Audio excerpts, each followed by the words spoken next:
요한복음 4장에서 예수님과 사마리아 여인 사이의 대화를 보고 있었습니다. 이 4장에서 예수님은 굳이 이 사마리아를 거쳐 가시면서 정오 우물가에서 홀로 이 사마리아 여자를 마주 대하시죠. 예수님이 여인에게 물을 좀 달라 이렇게 말씀하시면서 말문을 트자 이 사마리아 여자는 깜짝 놀라면서 어떻게 유대인 남자인 당신이 사마리아 여자인 나에게 말을 겁니까? 그러면서 놀랐죠. 예수님은 더 놀라운 얘기를 하세요. 만약 내가 누구인지 알았더라면, 하나님의 선물 줄 자인 나를 알았더라면 네가 나에게 생수를 달라 했을 거다. 그러자 이 여인의 이 고민은 더 깊어졌죠. 아니, 이 우물이 깊은데 어떻게 당신이 거기서 물을 퍼서 나에게 줄 수 있겠습니까? 당신이 야곱보다 더 큰 이십니까? 이렇게 물었어. 그럴 때 이 예수님은 이 물은 내가 주는 물은 이 물이 아니다. 이 물은 마셔도 곧 다시 목말라지거니와 내가 주는 물은 영원토록 그 안에서 샘솟아나는 그런 샘물이 되는 그런 생명의 물이다. 이렇게 말씀했고 이 여인은 그 물을 제발 나에게 주십시오. 그리고 나로 다시는 이 우물에 물길러 오지 않도록 해 주십시오. 이렇게 말하죠. 그러자 예수님이 이 여인에게 한 걸음 더 다가서시죠. 가서 내 남편을 불러오라. 그리고 이것은 이 여인에게 있어서 가장 큰 그 인생의 문제였어. 그래서 나는 이전에 이미 5명의 남편과 살아왔던 여인이고 지금도 한 남자와 살고 있지만 이 남자와는 모종의 문제로 법적 정당한 혼인 관계를 맺을 수 없는 상태. 그래서 그로 인해서 이 여인은 이 마을에서도 지탄받는 여인이었어. 그러니까 정말 이 모든 사람이 다 함께 나오는 오후 3시나 4시에 거기에 찾을 수 없어서 아무도 우물가를 찾지 않는 그 12시에 나와서 혼자 물 기르는 그런 모습이었고 그랬던 거죠. 예수님은 이 여인에게 이렇게 찾아오셨어. 이 여인에게 자신이 생명줄기, 하나님이 주시는 선물인 이 생명을 다시 회복할 분이라는 걸 알려주시고 그리고 이 생명을 주시는 분이 앞에 있는데도 이분이 주시는 생명을 믿음으로 얼마든지 누릴 수 있는데도 그것을 막고 있는 그것.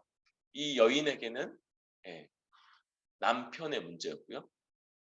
우리 모두에게는 죄나 또 과거에 우리를 사로잡고 있는 과거의 경험들의 문제 이런 것들을 주께서는 은혜로 대면하게 하시고 이것들을 해결해 가도록 우리를 인도하신다. 여기까지 좀 이야기를 하고 지난 시간 잠깐 멈추었습니다. 그러자 이제 이 여인이 아마도 이 여인이 품어왔던 그 가장 큰 질문이었습니다. 이제 생명과 그 생명을 저해하는 것들 이것을 넘어설 때 우리가 비로소 하게 되는 것 곧 예배라는 주제로 넘어오게 되는 걸 보게 돼요. 20절에 19절에 주여 내가 보니 선지자로소이다. 이 사마리아에서는 모세 오경을 편집한 사마리아 오경만 갖고 있었다고 그랬죠. 사마리아 오경 안에서 하나님이 약속하시는 이의 최고는 바로 모세와 같은 선지자였어요. 모세가 이야기한 나와 같은 선지자를 세울 것인데 바로 이 약속. 그래서 모세와 같은 선지자. 그러니까 이 여인은 중의적인 것들을 얘기하고 있어요. 아마도 이 여인에게 아직까지 예수님을 그리스도로 메시아로 고백하는 온전한 고백은 없었어요. 그냥 선지자구나. 하나님의 깨닫게 하심으로 이런 것들도 다 아는 분이니까 뭔가 아주 더 특별한 지식이 있겠구나 그렇게 말했을 텐데 사도 요한은 이것을 가지고 바로 모세오경에서 최고의 메시아 계시, 모세와 같은 그 선지자 이런 걸로까지 이해하고 있는 거예요. 그러면서 조상들은 이 산에서 예배했는데 당신들의 말은 예배할 곳이 예루살렘에 있다 하더이다. 이렇게 말해요. 그래서 지금 이곳이 그리심산에 만들어 놓은 성전 옆에 있는 마을이었던 것을 알 수 있고요. 그것을 요시야 때 올라가서 부쉈다고 그랬죠? 부쉈던. 그러면서 이 유대인들은 예루살렘 성전에서 제사 드려야만 한다. 이들은 여기 그리심산에 세워놓은 성전에서 제사를 드리는 게 옳다. 이런 이야기들이 서로 있었던. 이 오랜 논쟁에 대해서 사마리아 여인이 자기가 선지자라고 인정하는 이 유대 남자에게 질문하고 있는 거죠. 당신의 지혜는 뭡니까? 당신은 여기에 대해서 뭐라고 얘기합니까? 그러자 예수님이 21절부터 24절까지로 가르치시죠. 우리 이 말씀 한번 읽어보도록 할까요? 21절부터 24절 시작. 예수께서 이르시되 여자여 내 말을 믿으라.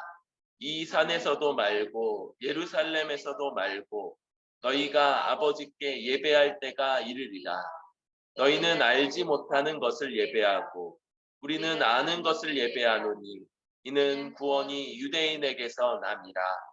아버지께 참되게 예배하는 자들은 영과 진리로 예배할 때가 오나니 곧 이때라.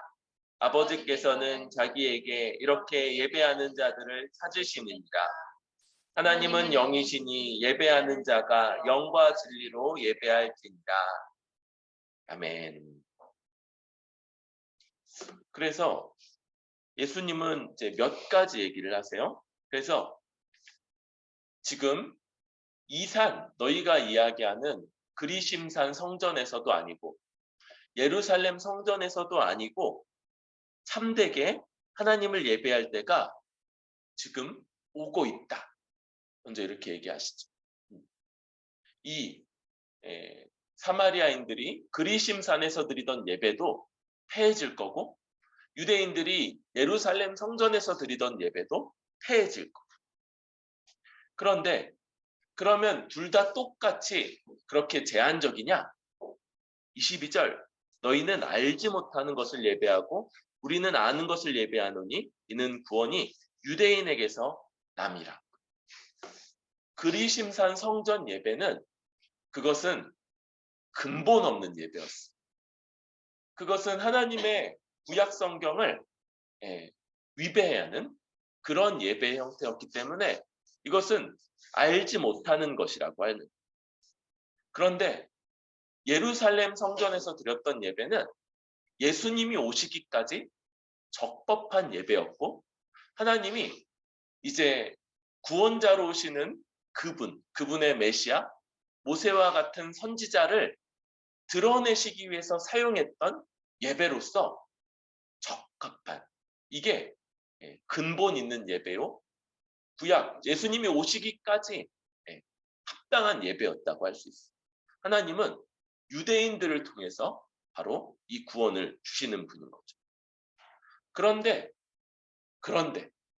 오시기 전까지 적법하고 근본 있으며 유효했던 이 예배가 이제 더 이상 그렇지 않게 되는 때가 오는데 바로 그 약속하신 그가 오시면 그렇게 되는 거죠. 그리고 그는 아버지께 참되게 예배하는 자들이 영과 진리로 하나님께 나아가 예배할 수 있게 해주시는 거예요. 그래서 이 하나님 앞에 드리는 이 참된 예배, 온전한 예배는 이제 성전에서 드리는 예배가 아니라 영과 진리로 드리는 예배가 된다고 할 수 있고, 바로 예수님이 오신 이때부터, 예수님이 오신 예수님이 이때다, 지금이다 이렇게 말씀하시는 그때부터 이제 예수님을 믿음으로 의지하여서 드리는 예배가 하나님 앞에 합당한 예배가 된다고 할 수 있어요. 더군다나 하나님은 이렇게 예배하는 자들을 찾으시는 거예요. 하나님은 이런 자들을 자기 앞에 불러 모으시는 분이고, 그래서 우리 같은 자들, 우상이나 섬기고 또 세속적으로 살아갈 법했던 우리들까지도 이 자리에 이렇게 모여서 영과 진리 안에서 하나님을 예배하고 있다고 할 수 있겠죠. 이 영과 진리, 이걸 너무 중요하죠. 예전 번역은 신령과 진정이었어요. 그래서 더 오해가 많았죠. 진심으로, 진심으로, 정말 정말 진심으로. 또 신령해야 되니까 뭔가 좀 수염도 좀 기르고 머리도 좀 하얗고 흰 두루마리 입고 이렇게 오면 좀 더 예배가 잘 드려질 것 같고. 그런데 이제 훨씬 번역이 나아졌어요. 영과 진리. 그리고 이 영과 진리는요, 하나는 영이고 하나는 진리고 이런 식으로 이해하는 것보다는 관사가 하나 붙어 있어요. 그러니까 진리의 영 혹은 영적인 진리 뭐 이런 식으로 둘을 연결시켜서 이해하는 게 더 중요합니다. 우리 이야기를 조금 더 갈 때 여러분, 예루살렘 성전이 아니고 영과 진리다라고 할 수 있겠죠. 예루살렘 성전, 뭐가 그렇게 중요한가요? 거기가 이렇게 터가 아주 좋아서 배산임수, 그래서 명당 자리라서 거기서 드리는 예배를 하나님이 받으셨나요? 왜 그래요? 예루살렘 성전은 바로 하나님이 정하셔서 이스라엘 가나안 온 백성들이 유일하게 거기서만 제물이 바쳐지는 자리였던 거예요. 거기 나오는 자들마다, 유대인 남성들마다 최소 1년에 3번씩은 다 가서 제물 한 마리씩 끌고 가서 거기서 목 따고 배 가르고 내장 걷어내고 거기 각 떠서 제일 좋은 부분들 다 떠서 자기 손에 피 다 묻히고, 바닥에는 수십만 마리의 양들이 죽었다고 그랬죠? 그날? 유대인 성인 남자가 다 와야 되니까 그날 그럼 피가 아주 바닥에 흥거나 그런 거. 우리 비 오고 난 다음에 지는 뻘밭이 되는, 그런데 비 때문이 아니라 짐승이 흘린 피 때문에 그렇게 진흙밭이 되어, 물론 진흙이 아닐 가능성이 높아요. 우리가 아는 바에 따르면 그렇게 피비린내 나는 그곳, 바로 그 동물의 죽음, 수도 없이 죽어가며 명절 때만이 아니라 날마다 드리는 제사가 있었죠. 그러니까 매일매일 그렇게 바쳐져야 되는 제물이 바쳐졌던 거기서 드리는 예배가 원래 합당했었는데, 이제는 뭐가 폐해지는 거예요?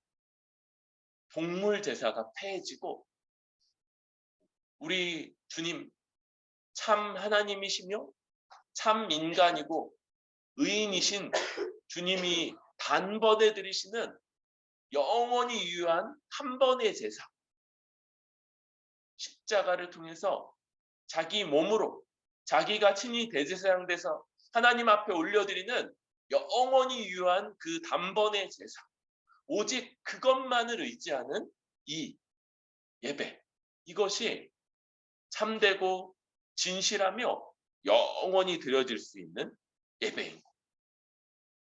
그래서 그 예배가 이 예배의 기초가 되는 예수님의 십자가 죽음, 자기 몸으로 드리시는 완전한 제사가 이미 드려졌죠. 그런데 이제 예, 우리 이제 넘어와 봅시다. 에베소 13절부터 한번 보세요. 1장 13절. 그 안에서 너희도 진리의 말씀 곧 너희의 구원의 복음을 듣고 그 안에서 또한 믿어 약속의 성령으로 인치심을 받았으니. 그러니까 약속의 성령으로 우리가 인치심을 받는데 그 앞에 두 단계가 있죠. 진리의 말씀, 구원의 복음을 듣고 또한 믿어. 그러니까 진리의 말씀, 구원의 복음, 예수 그리스도가 우리 대신에 자기 몸으로 영원히 유효한 제사를 십자가에서 단번에 드려 죽으셨다는 이 진리를 우리가 듣고 믿을 때 우리에게 임하는 이 성령. 그래서 영과 진리가 이렇게 연결되어 있습니다. 진리를 듣고 믿을 때 성령께서 우리 가운데 오셔서 우리로 예배드리도록 합당하게 그렇게 세우실 뿐만 아니라 성령은 또한 진리의 영이시죠. 그래서 성령께서 우리에게 오시는 건 성령이 우리에게 오셨구나 이런 방식으로 우리에게 경험되지 않아요.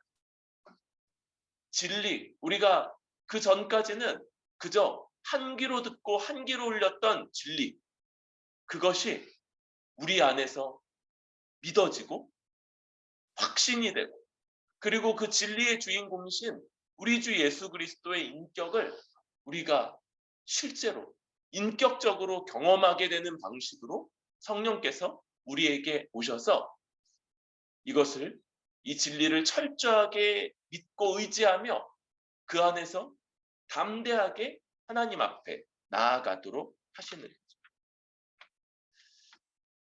바로 우리 진리의 영이신 이 성령께서 우리로 이 십자가상에서 죽임당하시고 완전한 제사를 드리신 우리 주와 우리를 연합시키셔서 우리로 하나님 앞에 나아가기에 합당한 자 되게 하시는 것. 이것이 영과 진리로 드리는 예배라고 할 수 있습니다. 한 번 더 정리한다면 가장 먼저 예루살렘 성전이 아니라고 그랬죠. 거기서 날마다 때때로는 막 수십만 마리씩 바쳐졌던 동물 제사가 아니라 참 하나님이시며 참 인간, 완전한 의인으로서 단번에 영원토록 유효한 제사를 드리시는 우리 주 예수 그리스도의 십자가 죽음, 이 완전한 제사를 의지함으로 나아가는 예배이고 그것이 조금도 부족함이 없이 영원토록 유효하셔서 하나님이 우리 같은 자의 죄를 영원토록 기억하지 않으신다는 것. 우리 하나님 앞에 서기에 충분한 의를 그 십자가를 통해서 주신다는 것을 우리로 분명히 알고 믿게 하시고 그리고 믿을 때 우리를 우리 주 예수 그리스도와 연합시키시는 이 성령의 역사 가운데서 비로소 예배할 수 있다. 우리 모두 지금 말로 설명하니까 이렇게 길고 또 여러 단계들을 거친 이 놀라운 역사 가운데 우리가 지금 앉아 있는 것이고 이 가운데서 예배 가운데 나아가고 있는 것입니다.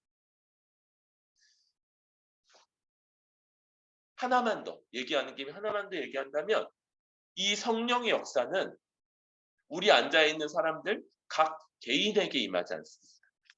우리 에베소 2장에서 뭐라고 말하냐면요. 18절 이는 그로 말미암아 우리 둘이 한 성령 안에서 아버지께 나아감을 얻게 하려 하시니 둘이 하나 되어서 한 성령 안에서 하나로 연합함으로써만 이제 아버지께 나아감, 이 나아감을 예배로 이해할 수 있는데 둘이 하나로 연합할 때에만 이제는 하나님 앞에 나아가 예배할 수 있다. 다시 얘기하면 이제 이렇게 성령 안에서 누리게 되는 예배할 수 있는 이 놀라운 특권, 이 권한은 우리 같은 자들이 예수 그리스도와 연합하며 동시에 서로 아주 다른, 각각 다른 존재들과 함께 연합함으로써 온전한 교회 가운데서 하나님 앞에 나아가는 그런 특권이 된다까지 우리 이해할 수 있습니다. 이것이 성경이 예배의 조건이며 예배의 방식으로 우리에게 말하고 있는 영과 진리로 하나님께 드리는 예배고, 그럴 때 하나님이 우리 같은 자들의 예배를 얼마든지 기뻐하시며 받으신다. 그런데 하나님이 찾으신다고 했죠. 하나님이 그렇게 예배한 자들을 불러 모으시고 창조하셔서 자기 앞에 불러 모으십니다. 그리고 그걸 설명하는 것이 바로 우리 읽었던 에베소 1장 3절부터 14절까지의 말씀입니다. 그래서 이 말씀은 많이 반복하는 것이 찬송이에요. 3절에 찬송하리로다. 6절에 그의 은혜의 영광을 찬송하게 하려는 것이라. 12절에 그의 영광의 찬송이 되게 하려 하심이라. 14절에 그의 영광을 찬송하게 하려 하심. 그래서 여러분 12절에는 그의 영광의 찬송이 되게 하려 하심. 14절 또 6절은 그의 은혜의 영광을 찬송하게 하려 하심입니다. 그래서 12절에서는 존재로서 찬송한다는 거고요. 6절과 14절은 우리의 활동 혹은 사역, 행위로서 찬송한다. 그리고 이 찬송은 예배로도 이해할 수 있어요. 그럼 뭡니까? 여러분, 우리 이 삼위 하나님의 역사로 인해서 창조된 우리 교회의 존재 자체가 하나님을 향한 예배가 된다는 거예요. 하나님 대단하십니다. 어떻게 이런 일까지 행하셨습니까? 죄인이었던 자들, 자기밖에 몰랐던 자들을 구원하셔서 하나님의 백성 삼으셨을 뿐만 아니라 죄로 인해서 갈기갈기 찢기고 서로 반목하며 서로 다투던 자들을 한 몸 되게 하셔서 이렇게 한자리에 불러 모으셨다니 대단하십니다. 우리의 존재 자체가 하나님을 향한 예배가 돼.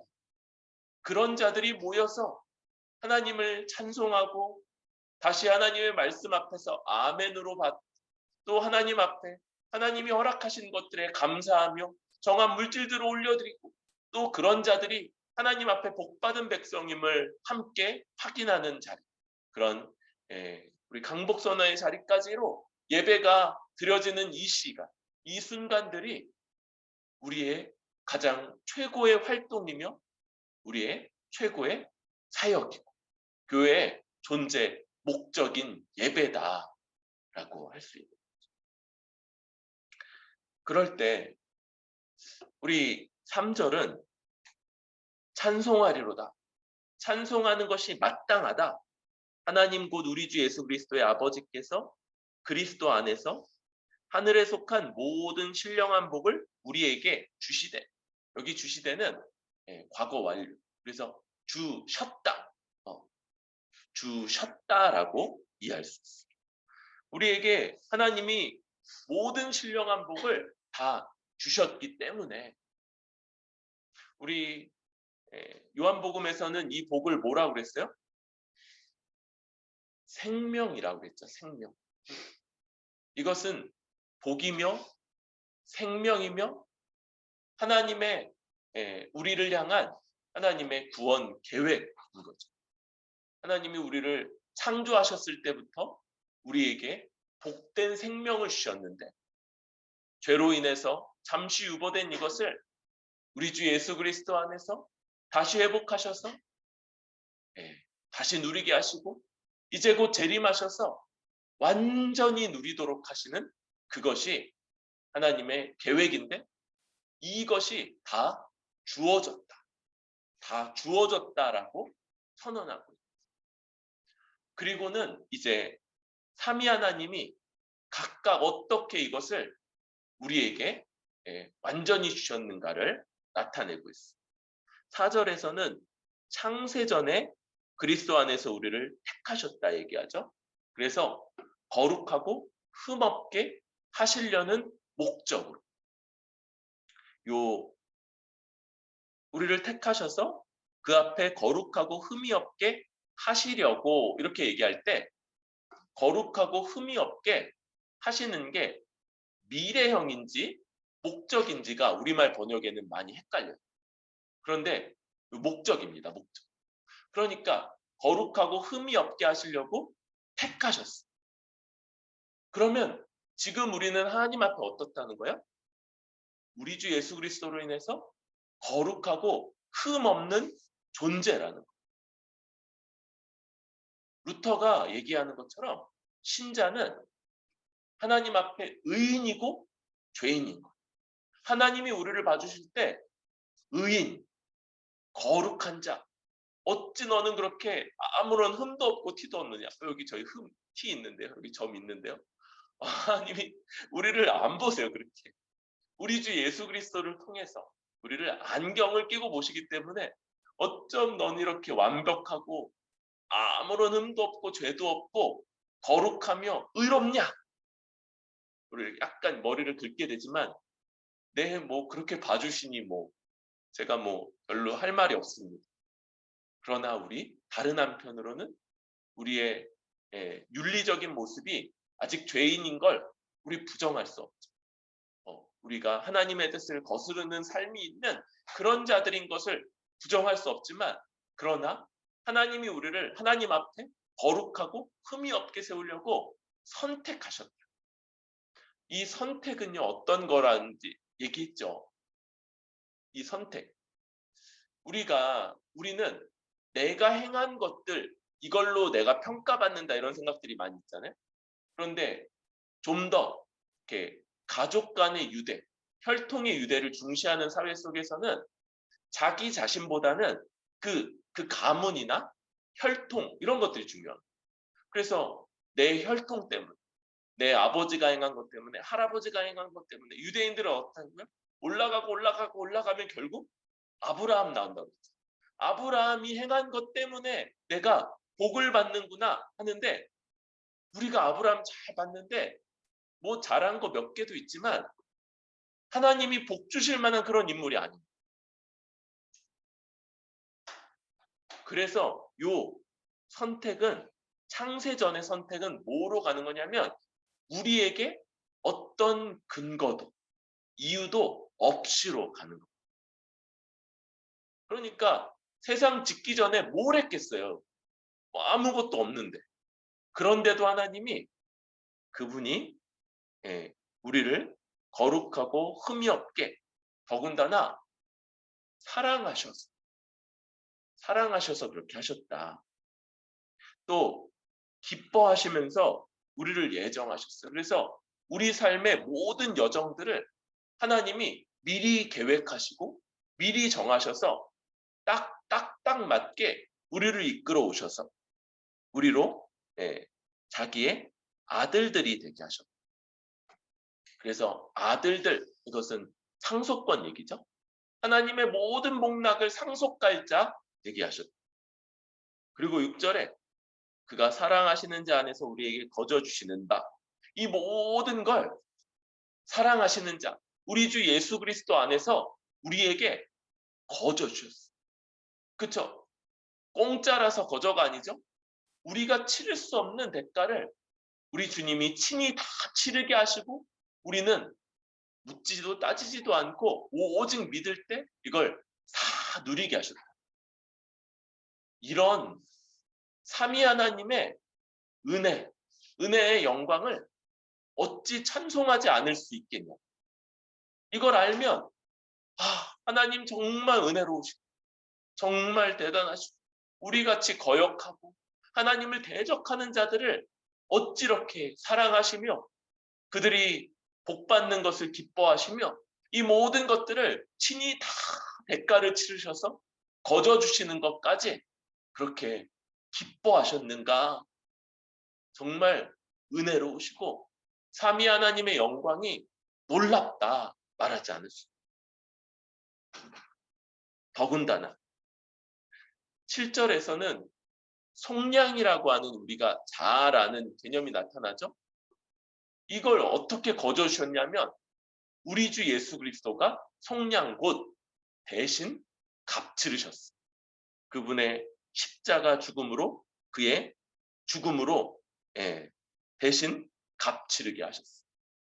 그래서 주님이 모든 값을 치르심으로 인해 우리는 거저 아무 대가 치름 없이 이 모든 것들을 누리게 됐어요. 그런데 여기서 끝나지 않죠. 이렇게 우리를 구원하신 것 8절에 이것은 그가 모든 지혜와 총명을 우리에게 넘치게 하셔서 그 뜻의 비밀을 우리에게 알리신 것이요 때가 찬 경륜을 위하여 예정하신 것이라. 하나님이 하나님의 뜻, 비밀을 우리에게 지혜와 총명을 넘치게 하셔서 다 알려주십니다. 우리가 하나님의 뜻, 하나님의 경륜, 우주를 경영해 가시는 계획이라고 할 수 있는데 이 계획을 다 알게 됩니다. 그게 뭐냐? 10절에 나오는 하늘에 있는 것이나 땅에 있는 것이다. 그리스도 안에서 통일되게 하려는 것이다. 그래서 하나님의 계획, 하나님의 뜻은 통일이죠. 우리들의 소원도 통일이었는데 하나님의 계획과 뜻도 똑같은 통일이에요. 그러나 이제 똑같진 않죠. 이 통일이라는 단어가 아나 케팔라이오오라는 단어가 쓰여요.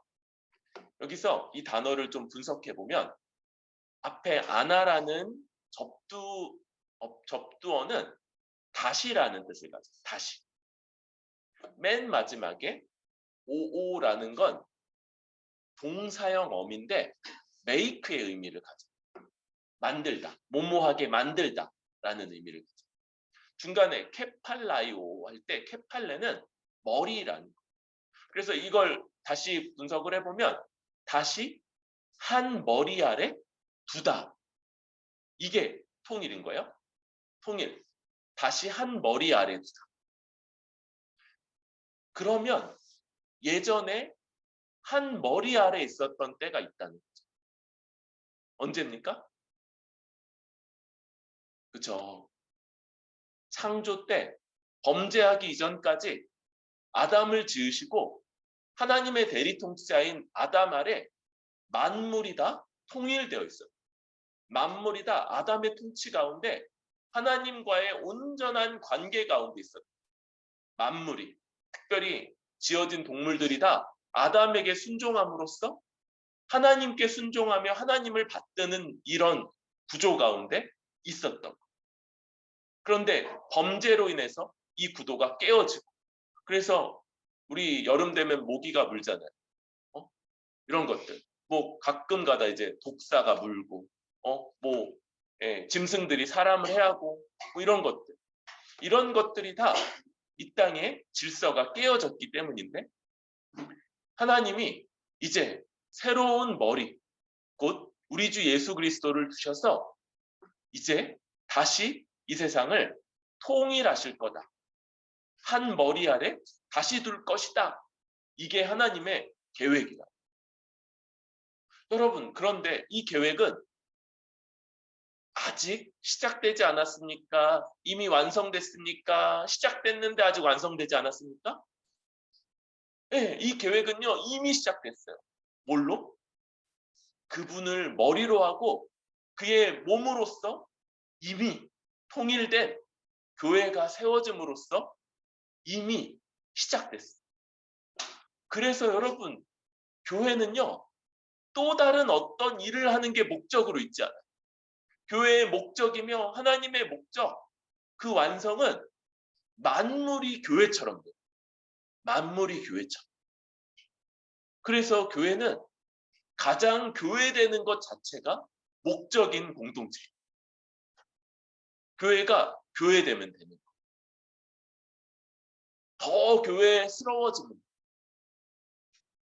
그리고 그것이 그를 잊게 하고 그것 자체가 하나님의 계획인 하나님의 계획을 이루어가는 것이며 우리가 우리의 존재 자체로 하나님의 찬송이 되는 방식입니다.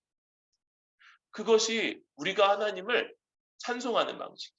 교회가 교회 되기 위해서 애쓸 때, 교회 되기 위해서 분투하는 것, 이것이 예배고 하나님이 기뻐 받으시는 예배이며 그런 우리의 가장 본질적인 활동이 됩니다.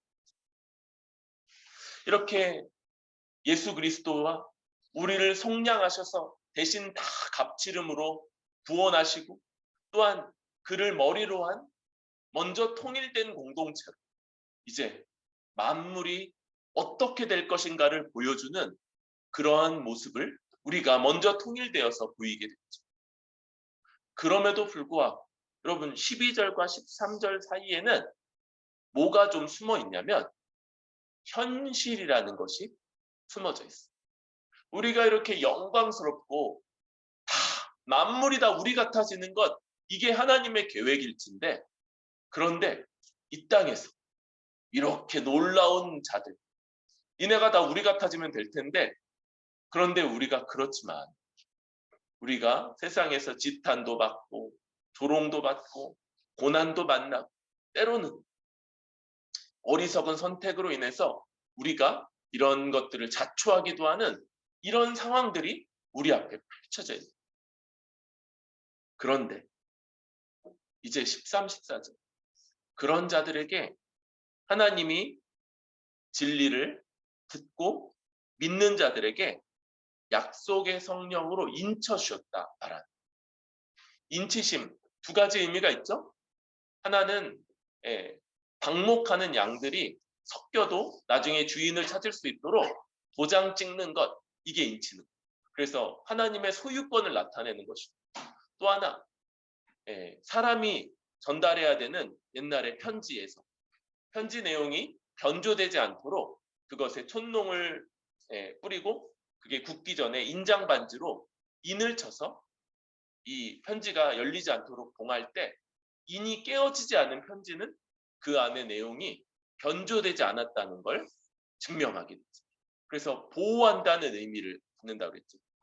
그래서 성령께서 우리가 이 고난 속에서도 또 여러 혼란 속에서도 하나님 것이라는 걸 보증하시고 또 우리를 지켜 보호하신다는 것 이게 성령이 우리 가운데 행하시는 일이고 또 하나 14절 우리로 기업의 보증이 되신다.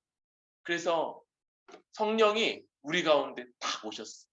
그래서 이 복된 생명을 맛보도록 하세요. 이건 아직은 부분일 거예요. 그럼에도 이걸 맛보면서 보증이 되셔서 우리가 이 복된 하나님 나라를 완전히 누리게 될 것을 보증하시는 그런 1회 불입금 아라본이라는 단어로 이렇게 우리를 인도하신다. 그러니까 우리는 영과 진리로서 예배하는 가운데 뭘 확신하냐면 우리 구원의 완성이 반드시 이루어지겠구나.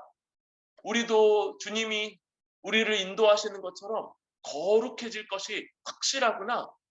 우리도 지금보다 훨씬 더 이웃을 사랑하고 돌보며 정말 진심으로 그들을 돌보게 될 게 더욱 분명하고 또한 우리에게 주어지는 이 때때로 잠시 누려지는 이 복, 의로움, 평강 그리고 기쁨이 완전해질 것이 확실하구나라는 걸 예배를 드릴 때마다 우리는 확신하는 이것이 우리에게 이렇게 놀랍게 복된 생명을 주시고 이것을 완전히 누리도록 약속하시며 보증하시며 이끄시는 삼위 하나님의 영광이요 삼위 하나님의 은혜의 영광이라고 얘기합니다. 영광 어떤 거요? 하나님의 하나님 되심의 나타남이죠. 그런데 하나님 되심이 가장 찬란하게 나타나는 게 바로 우리 같은 자들이 여기 이렇게 교회로서 모여 있다는 것이고, 우리 같은 자들이 그 하나님 대단하십니다. 하나님 정말 놀라우시, 하나님 그 은혜가 너무 찬란합니다 라고 고백하는 이 예배가 바로 하나님이 어떤 분이신가가 가장 잘 드러나는 그런 자리입니다. 그리고 이 예배는 그래서 우리 삶에서도 중심입니다. 우리가 하나님의 이 만물이 통일되는 그 가운데 먼저 그리스도를 머리로 하여 통일된, 먼저 세워진 하나님의 새로운 백성, 새로운 공동체, 새로운 사회, 교회라는 것, 이것을 가장 잘 확인하는 곳이 바로 이 주일 예배자. 또 이렇게 주일 어떻게 우리 컨디션이 안 좋은 때도 있고, 또 오늘처럼 굉장히 추운 날도 있고, 제 등 뒤로 바람 소리가 아주 막 많이 들리는데, 이런 날들, 그러나 우리 어떻게든 이 자리에 나와서 하나님 대단하십니다, 하나님 놀랍고 하나님의 은혜가 찬란합니다 라고 고백하는 이런 예배, 이렇게 예배에 힘쓰는 이것이 우리의 삶의 균형을 잡아주고, 그리고 내가 하는 것, 내가 수고한 것들, 나의 지혜와 내가 이루는 것들이 내 삶을 다 채우는 게 아니라, 애쓰고 노력하지만 그럼에도 불구하고 그보다 더 근본적으로 하나님이 나를 위해 먼저 대가를 치르셔서 허락하신 우리 주 예수 그리스도의 십자가 사역으로 말미암은 그 은혜가 내 삶을 채우고 있다는 걸 이 예배를 통해서 더 고백하는 거예요. 이날 하루는 우리가 그렇게 생산적인 일을 하지 않아요. 하루를 따로 떼어서 다른 날들은 일도 하고 밀린 일도 하고 다 하지만 이날은 그렇게 막 생산적으로 일해야 되고 돈 더 벌려고 하고 그렇게 하지 않는 거예요. 왜냐하면 우리 삶이 지금도 우리가 일한 것들 이상으로, 우리가 행하는 것보다 훨씬 더 크게 은혜로 채우시는 그 하나님의 영광의 은혜의 영광으로 우리가 살아가고 있다는 걸 고백하는 거고, 이런 고백을 통해서 우리 그것들을 더 잘 의지하고 누리게 되는 것이죠. 그리고 우리가 이렇게 은혜 받은 자인 것을 알고 또 기억하고 누릴 때 우리도 다른 지체들을 그와 같이 대할 수 있게 됩니다. 우리가 다른 지체들한테 하나 좀 안 좋은 얘기 좀 하려고 그러다가 내가 어떤 자이고 그런 나를 하나님이 어떻게 대했는가가 기억나서 더 참게 되고 더 용납하게 되고 용서하게 되고, 괜찮아, 아유 그러네, 별것 아니네, 내가 어떤 사람인지 생각했더니 그거 지체가 하는 것들 별거 아니네, 이런 생각들 하게 됩니다. 바로 이 예배가 우리의 삶의 중심이라는 걸 기억합니다. 더 힘써 잘 준비해야 되죠, 예배를. 그래서 우리 컨디션을 준비하고 더 진리를 기억하고 진리를 의지하고 굳게 믿고 또 일찍 와서 우리 먼저 주 앞에 우리 지은 죄를 돌이키고 또 주 앞에 하나하나 고백하며 회개를 구하고 하나님 앞에 합당하게 나아갈 수 있도록 더 주님을 의지하는 그런 마음, 이런 것들을 갖추는 이런 것. 그리고 이런 자를 성령께서 더 하나님 앞에 온전히 예배하게 하시며 하나님이 주시는 모든 복락 가운데 다 회복되게 해달라고 기대하고 소망하는 이런 기도를 드리는 것, 이게 우리가 아주 적극적으로 하나님의 영광의 은혜, 그 삼위 하나님의 은혜의 영광을 의지하며 예배할 수 있는 그런 준비가 될 겁니다. 여러분, 예배는 제가 조만간에 강의를 통해서도 한 번 더 정리하게 되겠지만, 예배는 우리에게 있어서 우리의 가장 본질적인 활동이며 우리의 존재 자체에서부터 나오는 모습이에요. 우리는 하나님이 그렇게 예배할 수 있도록 창조한 우리 주 예수 그리스도의 완전한 제사에 의지하여서 하나님 앞에 영과 진리로 나아가는 교회 되게 하신 사, 이것을 기억하고 이것을 굳게 붙잡고, 그리고 온전히 이 은혜 가운데 하나님을 예배하며 예배자에게 하나님이 지금도 부어오시는 모든 복과 또 회복으로 다시 한번 주 앞에 온전하게 서게 되는 그런 저와 여러분들 되시기를 바랍니다.